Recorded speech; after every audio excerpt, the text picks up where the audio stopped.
लिसियन, कैसे हो आप लोग। चलो बात कर रहे थे हम आईआईटी जाम के प्रीवियस ईयर क्वेश्चंस पेपर के बारे में। उसमें बहुत सारे क्वेश्चन हमने कर लिए थे, यानी कि 2 लेक्चर्स अभी भी ऑलरेडी यूट्यूब चैनल पे है ही। आप उसको यदि किसी ने नहीं देखा है तो पहले वो देख लीजिएगा। आज भी हम प्रीवियस ईयर के क्वेश्चन पेपर सॉल्व करेंगे। तो चलो देखते हैं पहला question, stereochemistry with carbohydrate. Carbohydrate का क्वेश्चन यहाँ पे आपको पूछ लिया गया है कि the C2 epimer of D glucose, C2 epimer of D glucose. चलो ये ग्लूकोज जो आपको दिया हुआ है, ग्लूकोज का स्ट्रक्चर तो पता है ना भैया आपको। Glucose C2 epimer of D glucose, उसका C2 एपिमर पूछा है। कैसे बनाना है एपिमर, एपिमर कहते किसे है भैया, वो सारा का सारा लेक्चर तो ऑलरेडी यूट्यूब चैनल पे है, लेकिन क्वेश्चन कैसे सॉल्व करना है आइए देखते हैं क्वेश्चन सॉल्यूशन। तो पहले भैया ये काम करना, इसको है ना मैं साइड में जाने देता हूँ ताकि आपको पता चल जाए। चलो पहले तो ग्लूकोज कैसे लिखते हैं पता है ना, सबसे ऊपर होता है CHO, सबसे लास्ट में लिख दो CH2OH। कितने किराल सेंटर होते हैं, 4 ना। चलो 4 किराल सेंटर। प्रिंसिपल चेन किसकी होगी, CHO एंड CH2OH, करेक्ट। उसमें 4 है किराल सेंटर। सबसे राइटिंग स्टार्ट करना है कहां से, डाउन से। कहां से भैया, यहां से लिखना है OH OH HOH, करेक्ट, बन गया ग्लूकोज। पहला काम, ग्लूकोज स्ट्रक्चर बना लिया ना यदि तूने, फिर तो सारे के सारे अभी मैं तुझको बता देता हूं। पहले ग्लूकोज का स्ट्रक्चर याद रख ले। कैसे, प्रिंसिपल चेन, इसको ये फिशर प्रोजेक्शन है भैया। कौन सा है फिशर, ये जो सारे प्रोजेक्शन है ना, Fisher projection formula, Haworth projection formula, sawhorse formula, wedge dash formula, ये सारे प्रोजेक्शन हमने स्टीरियोकेमिस्ट्री में ऑलरेडी पढ़ चुके हैं। उसमें इसको बोलते हैं फिशर प्रोजेक्शन। ये प्रिंसिपल चेन हमारी, ये वर्टिकल लाइन जो है वो प्रिंसिपल, हॉरिजॉन्टल लाइन है वो साइड की वैलेंसी है, करेक्ट। उसमें प्रिंसिपल चेन, ग्लूकोज में प्रिंसिपल चेन किसकी रहेगी, याद रखना CHO और CH2OH की प्रिंसिपल चेन होती है। किसकी, CHO और CH, एल्डिहाइड एंड अल्कोहल की। बाकी बचे 4 किराल सेंटर, 4 किराल सेंटर रख दिए। उसमें लिखना कैसे है भैया, यहां नीचे से स्टार्ट करो। ये देखो ये किराल सेंटर है, किराल कार्बन है, इसको बोलते हैं किराल कार्बन। नीचे से स्टार्ट करो, OH OH HOH, अरे रह गया ना याद, OH OH HOH। अब देख सामने की वैलेंसी पे क्या रखना है, सामने, तो क्या भैया सामने तो लिखना पड़ेगा क्या, जहां OH है वहां H है तो OH, यहाँ पे OH तो H रख, OH तो H। इन शॉर्ट तुझे 2 ही चीज याद रखने है ग्लूकोज का स्ट्रक्चर बनाने के लिए। 2 ही चीज तुझको याद रखनी है। कौन सी 2 चीज, पहले तो प्रिंसिपल चेन लिख दे, CHO और CH2OH की, करेक्ट, CHO और CH2OH के प्रिंसिपल चेन। दूसरी बात, 4 किराल सेंटर आएंगे, उसमें नीचे से लिखना स्टार्ट कर, वो भी कहाँ, राइट हैंड साइड पर। ये प्रिंसिपल चेन जो तुझे दिखाई दे रही है ना, उसके राइट हैंड साइड पर सबसे लास्ट वाला OH OH HOH। ये रिदम माइंड में सेट कर लेना, ये जो राइमिंग है ना पूरी माइंड में सेट कर ले। OH OH HOH बोलना मेरे साथ, बोल OH OH HOH, बोलो तभी याद रह जाएगा। OH OH HOH, करेक्ट, याद रह गया। अब जहां पे OH है ना उसके सामने H आएगा, जहां पे H है वहां पे OH, यहाँ पे OH तो H, H तो OH, OH H OH H, correct. ये बन गया तेरा ग्लूकोज। क्या बन गया, ग्लूकोज। और डी ग्लूकोज क्यों बोलते हैं, उसके लिए तुझको पढ़ना पड़ेगा कायरल कॉन्फ़िगरेशन। क्या पढ़ना पड़ेगा, कार्बोहाइड्रेट का नोमेनक्लेचर, DL कॉन्फ़िगरेशन पढ़ना पड़ेगा, डेक्स्ट्रो एंड लेवस। वो कैसे, तुझे सिंपली बता देता हूं। अभी कार्बोहाइड्रेट की बात हो ना, उसमें तुझे सबसे हाईएस्ट नंबर, ये 1 number carbon, 2 number, 3 number, 4 number, 5 number, 6 number. Chiral carbon कौन से है, 2 3 4 और 5। ये 4 कार्बन है ना किराल कार्बन है। 4 कार्बन कौन से है भैया, किराल कार्बन है, करेक्ट। तो ये जो 4 कार्बन किराल कार्बन है ना, उसको यदि 1 बाई 1 उसकी किरालिटी चेंज करे, यानी कि उसकी कॉन्फ़िगरेशन चेंज करे, पोजीशन चेंज कर दे HOH की, तो उससे नए आइसोमर बनते हैं। उसको ग्लूकोज के एपीमर बोलते हैं। क्या बोलते हैं दोस्त? उसी को ग्लूकोज के एपीमर बोलते हैं। आइए देखते हैं उसके एपीमर्स के बारे में कैसे बनाना है। तुझे यहाँ सिंपली शॉर्ट ट्रिक से बता देता हूँ। पूरा का पूरा कॉन्सेप्ट है ना, वो एपीमर का, वो ऑलरेडी स्टीरियो केमिस्ट्री के लेक्चर में है यूट्यूब चैनल पे, प्लेलिस्ट में जाके देख लीजिएगा। करेक्ट, प्लेलिस्ट में पूरा लेक्चर है, वहाँ पे पूरा कॉन्सेप्ट डिटेल में स्टडी करवाया हूँ। यहाँ पे मैं तुझे शॉर्ट ट्रिक बताता हूँ, समझ। शॉर्ट ट्रिक क्या है? ग्लूकोज तो बना दिया, अब इन्होंने कहा है C2 एपीमर। C2 एपीमर यानी कि दूसरे नंबर का कार्बन कहाँ है? देख ले, ये रहा, ये दूसरे नंबर का कार्बन है, सेकंड नंबर। उसकी कॉन्फ़िगरेशन चेंज कर दे, उसकी कॉन्फ़िगरेशन चेंज कर दे। C2 एपीमर किसे बोलते हैं? उसकी कॉन्फ़िगरेशन चेंज करने को। यदि मैं दूसरे नंबर कार्बन की कॉन्फ़िगरेशन चेंज कर दूं तो मुझे क्या मिलेगा? तो कि भैया मुझे कुछ ऐसा मिलेगा, ये CHO एज इट इज़, यहाँ पे CH2OH एज इट इज़, ये दोनों को चेंज कर दें तो यहाँ पे OH, यहाँ पे H आ जाएगा। बाकी सारा की सारी कॉन्फ़िगरेशन एज इट इज़ देख ले, देख ले। यहाँ पे राइट हैंड साइड पे OH, यहाँ पे भी राइट हैंड साइड पर, यहाँ OH, यहाँ OH, यहाँ H, यहाँ H। इन शॉर्ट 100 बात की एक बात, तुझे सिर्फ क्या चेंज करना था बता दे मुझे। तुझे सिर्फ इतना, ये दोनों वैलेंसी को घुमा देना था। HOH ऐसा था ना, यहाँ पे OH है, यहाँ पे H है, इसको घुमा दे, इसको घुमा दे। H को उठा के ले जा उधर, OH को उठा के ले आ इधर, तेरा बन जाएगा C2 एपीमर। इसको बोलते हैं C2 एपीमर। C2 एपीमर का नाम है मेनोज। क्या है? मेनोज। इसका नाम है मेनोज। इसका नाम क्या है? मेनोज। अब मैं तुझे ट्रिक बता दूं, दूसरी ट्रिक। ये C2 एपीमर बना दिया ना, अब मैं मान ले तुझे कहूँ कि C3 एपीमर बनाना है। क्या बनाना है? C3 epimer. तो तू क्या करेगा? यहाँ इसको बोलते हैं C2 एपीमर। क्या बोलते हैं? C2 epimer. करेक्ट। अब मैं तुझे बोलूँ दोस्त कि तुझे बनाना है C3 एपीमर, तो ये दोनों की कॉन्फ़िगरेशन को बदल दे। किसकी?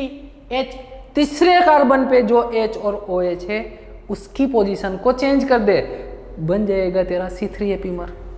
ठीक वैसे ही यदि मैं तुझे बोलूँ C4 एपीमर बनाना या तो C5 एपीमर, चल C5 एपीमर बनाना है तो 5वें नंबर पे जो कॉन्फ़िगरेशन है उसको बदल दे, बन जाएगा तेरा C5 एपीमर। इन शॉर्ट सारे एपीमर्स का नाम क्या आएगा? देख, सारे एपीमर का नाम आएगा C2 एपीमर है, C2 एपीमर। देखना 2 मिनट में तैयार हो जाएगा। C2 एपीमर का नाम है मेनोज। क्या है? मेनोज। C3 एपीमर है, उसका नाम है एलोज। C4 एपीमर है, उसका नाम है गैलेक्टोज। और C5 जो एपीमर है उसका नाम है आयोडोज। आइडोस, आइडोस। क्या है? मेनोज, एलोज, गैलेक्टोज और आयोडोस। मेनोज, एलोज, गैलेक्टोज और आयोडोस। अब मेनोज कैसे बनाना?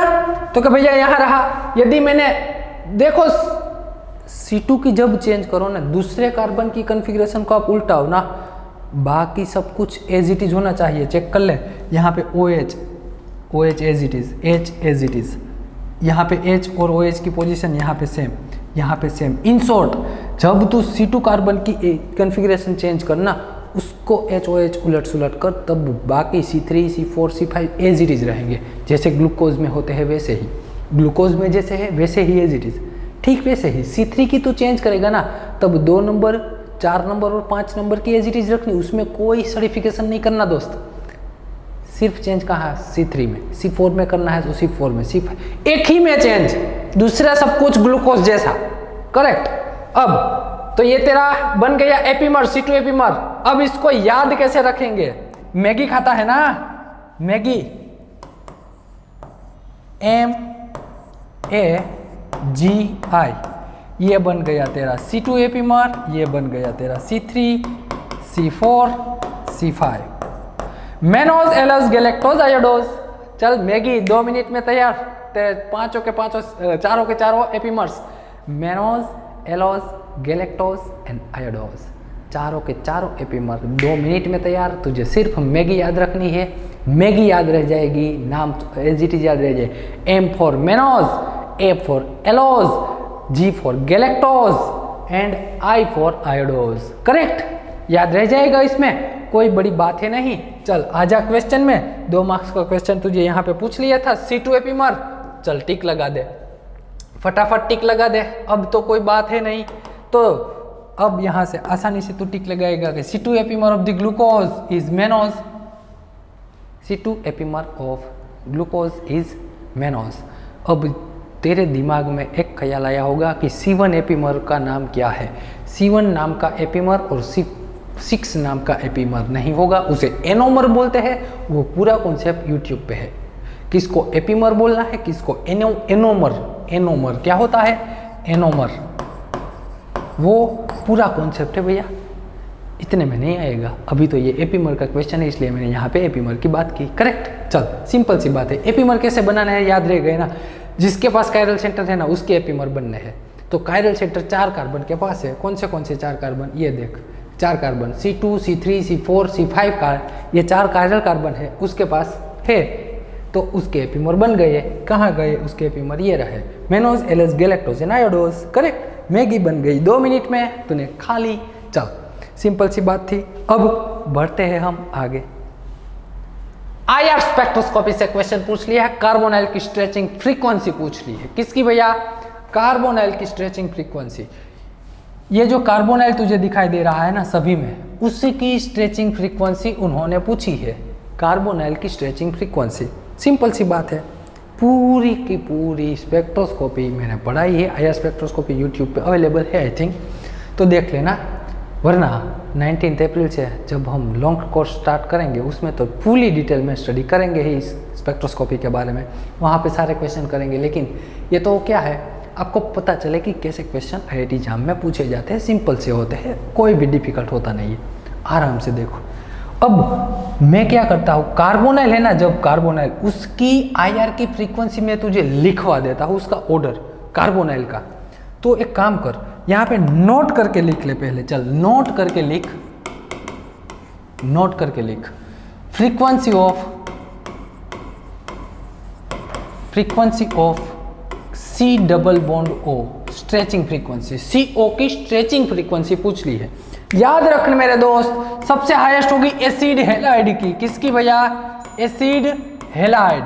एसिड हैलाइड कहते किसे है, तो क्या भैया C डबल बॉन्ड O और यहाँ पे कोई हेलोजन जुड़ा हुआ है उसको एसिड हैलाइड बोलते हैं। उसमें CO की स्ट्रेचिंग फ्रीक्वेंसी आएगी, याद रखना। ये वैल्यू याद रहे तो ठीक है, कोई बात नहीं, वरना ऑर्डर याद रहना चाहिए कि सबसे हाईएस्ट किसकी होगी।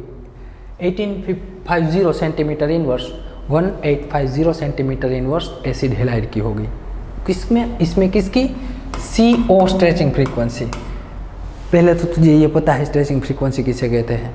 यदि ये नहीं पता ना भैया तो पहले तो वो देखना पड़ेगा IR स्पेक्ट्रोस्कोपी का लेक्चर, वहाँ पे मैंने IR स्ट्रेचिंग फ्रीक्वेंसी कहते किसे, इन शॉर्ट फ्रीक्वेंसी किसे कहते हैं, वेव नंबर किसे कहते हैं, वॉटएवर सब कुछ पूरे बेसिक से लेकर बॉटम से लेकर टॉप तक का स्पेक्ट्रोस्कोपी करवाया है। करेक्ट, वहाँ सब कुछ पता चल जाएगा। ये तो मैं सिर्फ यहाँ तुझे ऑर्डर लिखवा रहा हूँ ताकि तू आराम से क्वेश्चन सॉल्व कर सके।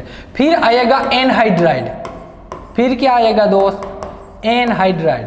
एनहाइड्राइड किसे कहते हैं, तो क्या भैया anhydride is equal C double bond O, C double bond O, इसे कहते हैं एनहाइड्राइड। क्या बोलते हैं, एनहाइड्राइड।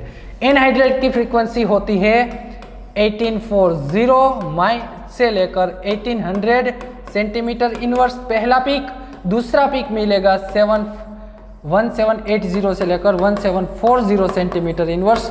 2 पीक मिलते हैं due to Fermi resonance. Fermi resonance, Fermi resonance क्या है, वो पूरा एक कॉन्सेप्ट है, वो भी पढ़ा है हमने। करेक्ट, वो देख लीजिएगा। इन शॉर्ट डिक्रीज हुई ना, देख 2 पीक, ये रेंज देखो आईआर स्पेक्ट्रोस्कोपी में क्या होता है, रेंज, इतनी रेंज में एक पीक आएगा, दूसरी एक रेंज दे दी उसमें एक पीक आएगा, यानी कि एनहाइड्रेट है तो टोटल 2 पीक मिलेंगे। एक पीक 1840 से लेकर 1800 की रेंज में, उतनी रेंज में एक पीक आएगा, दूसरा है 1780 से लेकर 1740 तक की रेंज में एक दूसरा पीक आएगा। करेक्ट, समझ रहे हो ना बात। चलो, तो उसके बाद नेक्स्ट आएगा एस्टर। एस्टर आएगा, किसको एस्टर बोलते हैं, सी डबल बॉन्ड ओ, यहाँ पे इसको बोलते हैं एस्टर। एस्टर कितना होगा, गुजराती में कहावत है, ગુજરાતી કહેવાય 60 40 है, શું છે 60 40, 1760 થી 1740 સેન્ટીમીટર ઇનવર્સ, ગુજરાતીમાં 60 40 કહેવાય, ખબર પડે 60 40 એટલે। एस्टर की फ्रीक्वेंसी होगी 1760 से लेकर 1740 के बीच में एक पीक मिलेगा एस्टर। उसके बाद आएगा दोस्त, भैया ये नंबर याद रहे ना तो ठीक है, वरना कोई बात नहीं, जब जरूरत पड़ेगी तब याद रख लेना। ऑर्डर याद रखना, सबसे हाईएस्ट कौन था, एसिड हेलाइड, एनहाइड्राइड, एस्टर। उसके बाद 4 नंबर आएगा एल्डिहाइड। एल्डिहाइड, एल्डिहाइड किसे कहते हैं, C double bond O H, उसमें CO फ्रीक्वेंसी आएगी 1750 से लेकर 1730 सेंटीमीटर इनवर्स के बीच में एक पीक मिलेगा। 1 peak in between the 1750 to 1730 centimetre inverse, किसका, एल्डिहाइड का। नेक्स्ट आएगा आपका एसिड, 5 नंबर पे आएगा एसिड का peak. Acid C double bond O OH, वहां पे इसका पिक मिलेगा 1750 से लेकर 1720 सेंटीमीटर इनवर्स के बीच में। करेक्ट, इन शॉर्ट अभी तू ऑर्डर याद रख ले कि ये ऑर्डर क्या है, पहला बोल एसिड हेलाइड, दूसरा एनहाइड्रेट, तीसरा एस्टर, चौथा एल्डिहाइड एंड 5 नंबर है एसिड। चल 6 नंबर की मैं बात कर दूं अभी तुझे। 6 नंबर आएगा तेरा कीटोन। कौन आएगा, कीटोन, किसे कहते हैं, C double bond O R, C O R, इसका आएगा 1720 से लेकर 1700 सेंटीमीटर इनवर्स। देख ऊपर से नीचे आया ना तू तो फ्रीक्वेंसी डिक्रीज हो रही है, क्या हो रहा है, डिक्रीज। और लास्ट में याद रख ले, सबसे लास्ट नंबर आएगा एमाइड का, किसका, एमाइड, किसको कहते हैं, C double bond O NH2, C double bond O NH2, इसका आएगा 1700 से लेकर 1670 सेंटीमीटर इनवर्स। एमाइड, एमाइड की आईआर फ्रीक्वेंसी सबसे कम होती है ड्यू टू रेजोनेंस। वो कॉन्सेप्ट मैंने करवाया है कि यहाँ ऊपर से नीचे आने तक फ्रीक्वेंसी डिक्रीज क्यों हो रही है, ऐसा तो नहीं कि कुछ भी करो फ्रीक्वेंसी डिक्रीज होगी, उसका पर्टिकुलर रीजन है, वो रीजन मैंने करवाया है। करेक्ट, वो स्पेक्ट्रोस्कोपी में पूरा bond order factor effect on the IR frequency, वो सारा पूरा कॉन्सेप्ट डिटेल में करवाया है, तो वो देखना। अब तुझे ऑर्डर याद रह गया है, करेक्ट, एक काम कर, वीडियो स्टॉप करके पहले से लिख ले, पहले से ये लिख ले, आपकी बुक में लिख लीजिए दोस्त, है ना फ्रेंड्स, ये लिखोगे तभी तो आपको पता चल जाएगा ऑर्डर। चलो तो वीडियो स्टॉप करके पहले आएगा एसिड हेलाइड, बाद में आएगा एनहाइड्राइड, उसके बाद आएगा एस्टर, उसके बाद आएगा aldehyde, then acid, then ketone and then amide. ये फ्रीक्वेंसी याद रहे तो ठीक है। एनहाइड्राइड सबसे पहले कौन था, एसिड हेलाइड था। एसिड हेलाइड की 1850 सेंटीमीटर इनवर्स है। एनहाइड्राइड में 2 पिक मिलते हैं ड्यू टू फर्मी रेजोनेंस, 1840 से लेकर 1800 पहला पिक, दूसरा पिक आएगा 1780 से लेकर 1740 के पिक बीच में दूसरा पिक फर्मी रेजोनेंस के कारण आएगा। फिर आएगा एस्टर हमारा 1760 से लेकर 1740 के बीच में। फिर आएगा हमारा एल्डिहाइड 1750 से लेकर 1730 तक के बीच में एक पिक। फिर आएगा एसिड हमारा, एसिड में मिलेगा हमारे 1750 से लेकर 1720 के बीच में। करेक्ट। नेक्स्ट आएगा हमारा कीटोन 1720 से लेकर 1700। लास्ट में आएगा हमारा एमाइड 1700 से लेकर 1670 तक। तो ये आपको डिजिट याद रहे तो ठीक है, वरना ये ऑर्डर याद रहना चाहिए। आइए देखते हैं क्वेश्चन। ये रहा आपका क्वेश्चन। तो पहला क्या है बता दे। पहले को बोलते हैं एसिड हेलाइड। क्या बोलते हैं इसको? ये फर्स्ट नंबर है एसिड हेलाइड। एसिड हेलाइड की फ्रीक्वेंसी सबसे हाईएस्ट यानी कि 1 नंबर सबसे हाईएस्ट आएगा, उसके हायर फ्रीक्वेंसी में CO frequency, CO stretching frequency highest होगी। दूसरे नंबर पे है कौन हमारा, एस्टर है, दूसरा है एस्टर, उसकी फ्रीक्वेंसी एसिड हेलाइड से कम। उसके बाद तो क्या 4 नंबर आएगा एल्डिहाइड, 4 नंबर एल्डिहाइड, और लास्ट में एमाइड। इसको क्या बोलते हैं, एमाइड। ये क्या है, एमाइड है, करेक्ट। चल यहाँ पे मैं तुझे लिखूँ, ये तभी दिखाएगा ना। ये है एमाइड, ये है एल्डिहाइड, ये क्या है, एस्टर है, और ये है एसिड हेलाइड, करेक्ट। तो अब तो तुझे पता चल गया एसिड हेलाइड ऑर्डर में सबसे आगे आएगा, उसकी हायर फ्रीक्वेंसी सबसे ज़्यादा, उसके बाद एस्टर, उस एमाइड तो सबसे लास्ट में आया ना। हमने जो ऑर्डर लिखा देख, उसमें एमाइड कहाँ पे आया, एमाइड आया सबसे लास्ट में, तो सबसे लिख दे यहाँ पे एमाइड को सबसे लास्ट में, तो 3 नंबर सबसे लास्ट में आएगा। चलो 3rd नंबर सबसे लास्ट में, तो देख ऐसा ऑप्शन कहीं मैच कर रहा है। फर्स्ट नंबर की सबसे ज़्यादा, चल फर्स्ट नंबर की सबसे ज़्यादा फ्रीक्वेंसी, उसके बाद 2nd नंबर, उसके बाद 4 नंबर, ये 3rd number. I think option D match कर रहा है। फर्स्ट नंबर सबसे ज़्यादा, 2nd, 4th and 3rd, option D match कर रहा है। दिखाई दे रहा है तुझे ऑप्शन डी 1 2 4 3, करेक्ट। चल तो ये सिंपल IR स्पेक्ट्रोस्कोपी का क्वेश्चन था, बहुत ही मज़ेदार है भैया। IR स्पेक्ट्रोस्कोपी है ना, बहुत ही ज़ोरदार चीज़ है, मज़ा आता है पढ़ने में। चलो तो पढ़ेंगे हम IR स्पेक्ट्रोस्कोपी पूरे डिटेल में। 19 अप्रैल से स्टार्ट हो रहा है कोर्स, उसमें मिलते हैं 19 अप्रैल को। चलो थैंक यू वेरी मच।